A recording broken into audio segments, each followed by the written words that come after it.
Hello guys, my name is Mesper or Sanook, whatever you want to call me, and I wanted to make this video because I started working a while back on a new project called LCP. It's a compiler for a previous language that I wrote a while ago that was my first experience with writing programming languages. Lipson is a basically just a stack-based programming languages where like the only type that you have is an integer, and you can just like kind of mess around with integers during the entire time. And basically how it works is, let's go to a really basic example here. We have these label keywords, which basically are functions like any other programming language, and you just push integers onto the stack and you can interact with those integers. So here we're pushing all the characters for hello, then we push 32, which is a space, then a world, then we print those out by going into this loop almost. So basically this character means that all of the characters that follow after it that are in the same token will be pushed in order onto the stack as their integer value. Then you can like perform stack operations, like here we're flipping the stack over, then here we're printing the character, then we're popping that character from the stack, and this loop is basically just going over and over again until the stack is empty.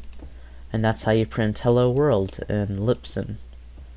The language is not the most user-friendly. If you look at this simple game that I tried creating, all these functions basically help with this is all the input.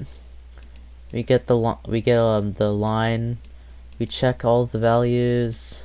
Here we're using the jump keyword to jump ahead of all this code if the stack size is a certain size. We can also do all this stuff to clear the stack. We have a function just to print out the entire stack. We have all this like jumping and kind of labels almost that you can jump to over and over again. And I think it's pretty cool that we have like all of this was able to make some pretty interesting stuff. But it's still like a really bad language. Obviously, you can't do much with it. But yeah, that was like my first experience programming, like a programming language. And then I found about this. I was like searching up online because I wanted to like learn assembly and compilers and stuff like that, and I found this programmer called Soding. He is really amazing. Like, he is a really skilled programmer, and he has this whole series on programming language that he has been making.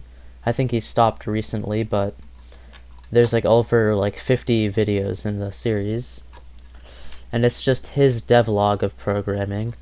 So I followed it through all of this. I tried like adding my own little features and changing it up a bit, you know, different keywords. I removed some of the stuff I didn't like or added new things. And then I made ach or ach, whatever you want to pronounce it as. But ach is a bit more user-friendly. You have C strings, you have regular strings, you can push integers, you have functions with arguments, and you have an actual set of like arithmetics that you can do and comparisons. You also have that is not what probably not what's in the language, but you can also do if statements and while loops. Here's the beer example. This one's really simple. This is a while loop. We do a while loop. We call a function. and we actually have strings in this language that you can print. You can also do syscalls, so let me see if there's like an example. If I go into the std, which is the actual library, we can go to the Linux library, and if we go past all these syscalls, you can actually, I have functions for all the common syscalls, like the write syscall, and all these other normal syscalls that you might call whenever you need to, like execve to run any function, or write or read. Yeah. Another thing you can do with the language is you can set like memory bound, like memory blocks almost, and they can be the size of a const value or any other size that you define it as. These memory blocks kind of can be in local or globally, and basically you can write to them, you can read them, you can pass them to other functions as pointers, and you can also import files, which will just give you the entire library of functions that are in that library, and const and whatever. And I think that's like basically it. The language is basically, you can do anything with it. There's no like libraries or anything that you can like interact with, so it would probably be very difficult to do anything modern with it. But you can code in it. It's fairly usable. It has a type checker. It has arguments. It has everything that you might want from a compiled programming language that is very small, you know. And I worked on this for a while. The most recent commit to it was in February, and I think that was because there was like one problem with it sometime this year. Yeah. Well, after all of that, I remembered about this old project because this was like taking up all my programming time. I was just doing all of this, and I was just looking around, and I remembered, oh yeah, this Lipson thing that I created has like 6 stars. It's like my second most popular repository. And I was like, oh yeah, why don't we just like, actually 5 if we don't count the one that I have, but oh yeah, this is like my most popular actual code repository, so why don't we like replicate that using all the knowledge I learned from this to make my own kind of changed up version of it. So this is LCP. We have some very simple features. We can actually, this is my plan for what I want to implement next. I'll show you guys that later. But we have so out of these very simple examples, you can print stuff. You have syscalls. You have you can manipulate the stack. You can define labels like Lipson, though they're a lot better this time. You can jump to labels using any combination of the jump or GMPE keywords. I'm probably going to change the name of that later. You also have arguments. Let me find another example. Here you can pass integers and pointers to all functions, and basically what this one does is it prints it out, so I can just put a string and print it. Here you can pass in integers. You can define loops, and these the labels are very versatile. For example, I have this prime function that's really big for a prime function, but we have this section which is an if statement where we skip this entire thing if it's not less than 2, but if it is less than 2, we set is prime, which is a value on the stack, to 0, and then we skip the entire thing and we come over here, and then if it is, then after that we go into this loop, which also has an if statement label thing in it. Then we jump out of it when we find the number if it's not prime, and it's all this crazy stuff that I had a hard time coding because this language is not the most user-friendly either.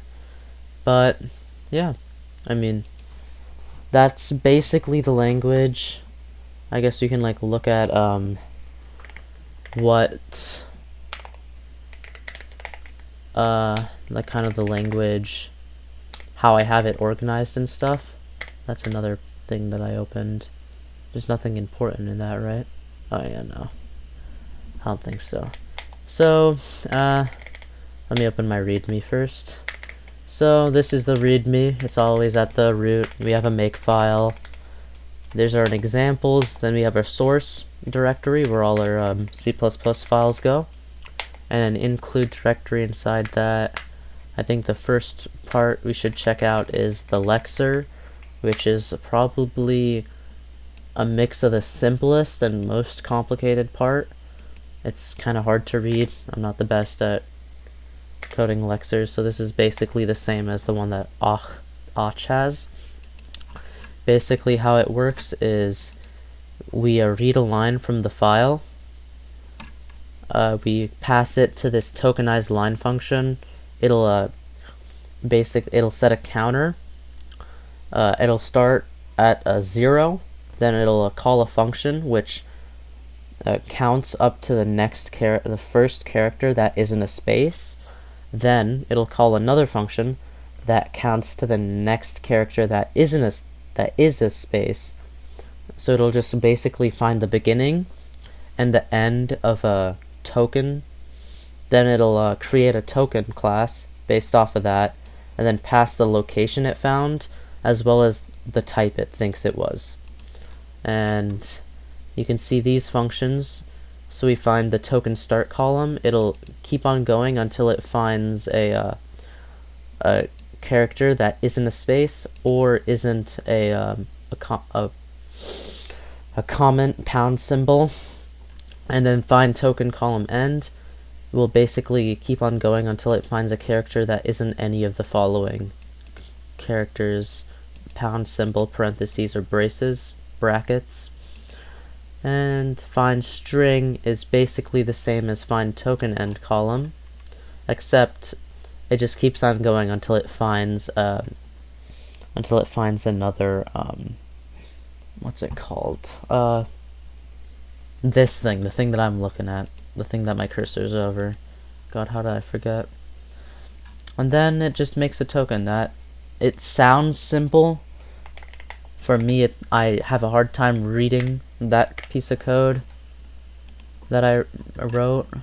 I could have probably made this a lot simpler, but it works. I do not want to change it, so, and it seems to be fairly fast, so I don't care. This is the parser. The parser is probably also very simple. We take a vector of tokens, which is what the lexer generates. Then we loop through them. Ain't that crazy? If we find a function keyword, we kind of just go through it. We get the function name. We check if there's enough tokens for it to actually be a function definition. If not, we call an EOF error by this print error at location function.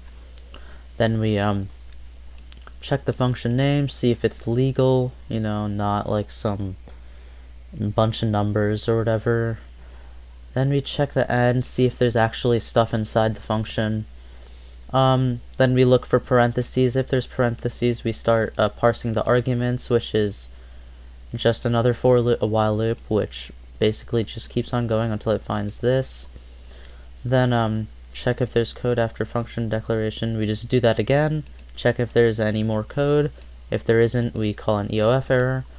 Then we do the back brackets because the brackets indicate a return stack that's going to be returned.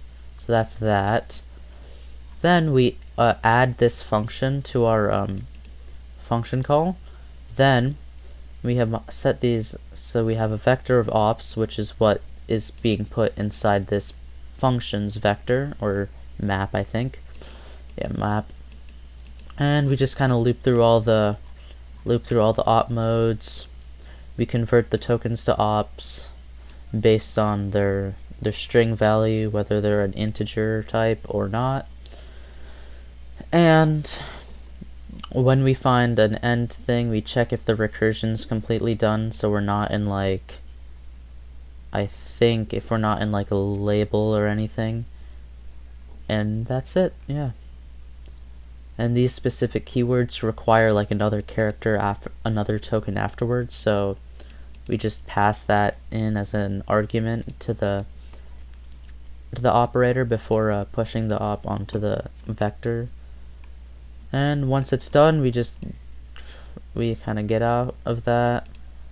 And if it's anything other than that, that means there's an error in our thing, or there's an unexpected op that's found. So like if you have some random character before a function keyword, so like if I go here and I had like something like, maybe I call a function outside of the thing, that's not allowed. We can't do that. So yeah, I think the next part and like the main final part is the compiler. The compiler is basically, it just takes the program class. Then we go through all the functions. We generate all the assembly for every single op mode, and then at the end of that, we basically write the data section of the assembly file. And basically how that works is we just put the hex values for every single character into the, how would it look like? It would be like we had our segment readable writable, blah blah blah, you know. Then we have like string 1, and then that's equal to 0x0, 0x65, 0x69, 0x whatever, you know. And then that just is for every single string in the program, because all the strings are just kind of stored there. And then we write all this stuff because that's where we bring the stack state over to all the other functions when we jump through. So yeah, I think that's all the main parts of the thing. There's nothing else, right? Alright. And then there's the type checker, which is very simple, but at the same time is really annoying to work on. I think I'm probably the proudest of this part, because type checking the way my program is written was kind of annoying to figure out. So basically how it works is we go through all the functions in this for loop, and we say the function as, and the function name. We have a map of the label stack states, which will come in use after we go through the first round of type checking, and the jump op stack states will also come in use afterward. And then this is the regular type stack, which is just stored to keep track of what's on the stack. Basically, we go through all the ops. We just check like what they're doing. We push the value on the stack that it's supposed to push. If it's supposed to push, we check for errors. If there's an error, we call an error function. Yeah, that's basically it. And once we get to the label code, let me go over to the bottom. That's where labels are. Basically, if we find a label, we save the current state of the stack into the vector of stack states, or to the map. Then when we find the end of the label, what we do is we compare it to the top value, and if they're correct, that means that the label is the same from front to back. So like the stack didn't change from when you started the label to when you finished the label. At least the types didn't change.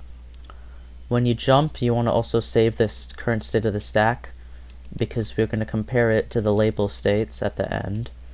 That's the same with all of these functions. And then here's all the other ones. We push an integer onto the stack. We push the string size plus the pointer to the string. And then the function call is a bunch of crazy crap.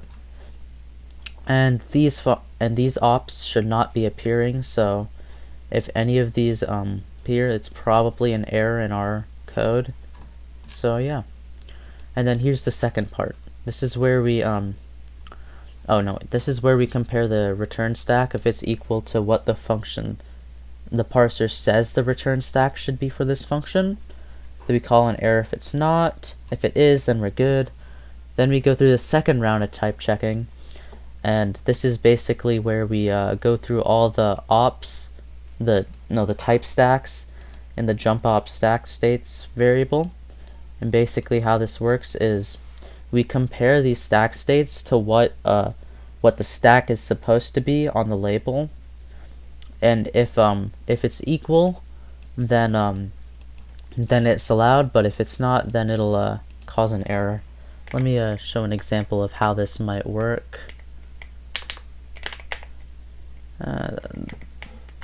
That is close enough. So we have let's say we have a function, right? Function main, and we have this like loop, maybe some like thing called loop, and we're just kind of jumping around, you know. We do our like if statement or whatever.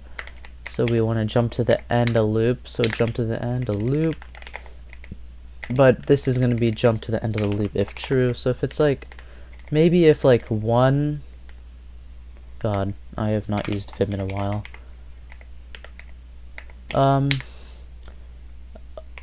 So if like 1 equals 1, then we jump to the end of the loop. But what if we have like, let's say we like push some values onto the stack, right?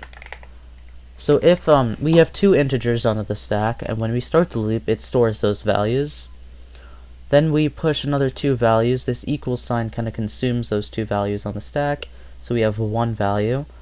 Then this keyword, this section of keyword, stores consumes that 1 value. So then we see, okay, there's 1 value. There's still 2 integers on the stack, so it's fine to jump to the end of loop. But let's say we push another value like after this, then we go through, and maybe after this we like pop that value off so that at the end of the loop there's still 2 integers on the stack, as was at the start of the loop label. But if we go here, there's 3 integers on the stack now, 4, 5, then we take 2 off, so that's 3, but then we push another one, so it's 4. And this section consumes 1, so now it's 3 integers, right? If there was 3 integers on the stack, this might cause some problems later on in the code, because maybe the rest of the code isn't expecting 3 integers. But since there's 3 integers on the stack, then this will cause an error, and we can check that actually. Let me add the final part.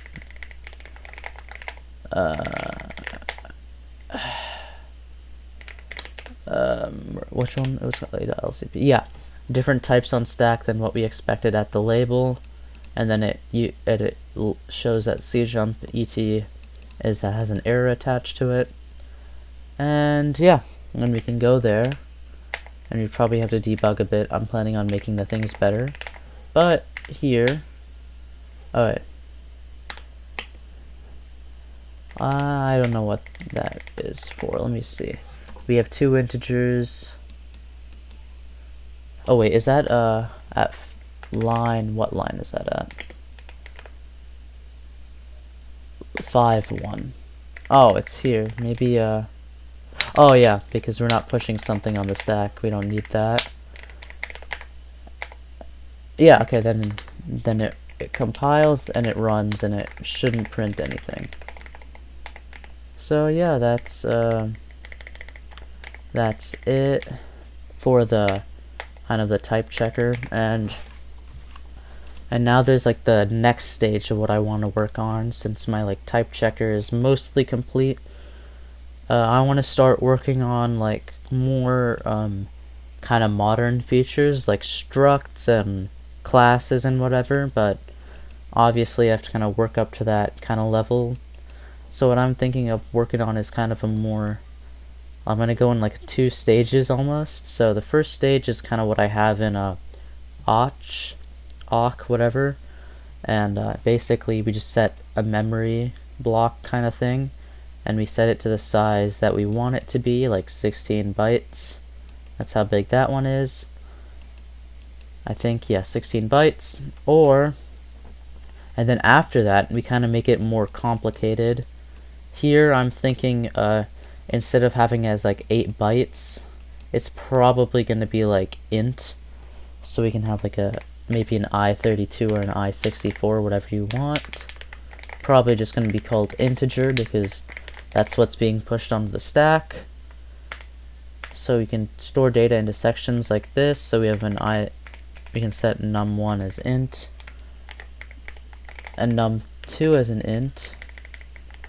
But obviously that would also mean having to create lists or arrays or whatever. So I have to figure everything out and like kind of compare what would be the best outcome for this. So, yep. That's kind of all there is for the language. Yeah, I mean that's the entire video. Yeah, so that's LCP. I was about to say Porth there. LCP is probably one of my more enjoyable projects to work on because, you know, the design is a lot different and it actually feels semi-unique. So yeah, all these links will be in the description, obviously. The Porth video, the Porth playlist is one of the best things I've ever watched. It's very enjoyable and it's a lot of content. So yeah. So that's it. Bye bye, I guess. Yeah. See y'all later.